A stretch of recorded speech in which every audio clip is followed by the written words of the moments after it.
29 می 1453 استانبول.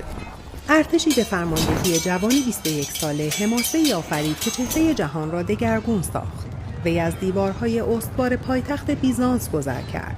دیوارهایی که بیش از 1000 سال در برابر فاتحان شکست ناپذیر مانده بودند. سلطان محمد دوم که بعدها به فاتح شهرت یافت، فرماندهی 80,000 سرباز عثمانی و 400 کشتی برای محاصره استانبول را بر عهده داشت.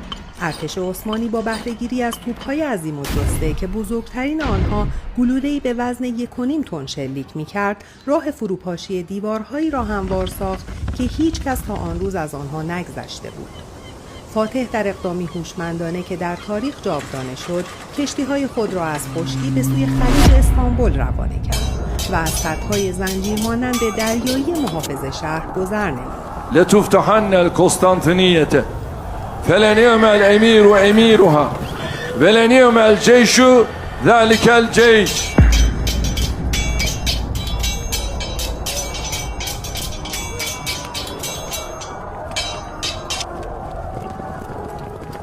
و 53 روز نبرد سخت سرانجام به فتحی بزرگ انجامید و ورود با شکوهی از دروازه ادیرنه کاپی را رقم زد. سلطان بیدرنگ راهی ایاسوفیه شد تا آن را به مسجدی تبدیل کند.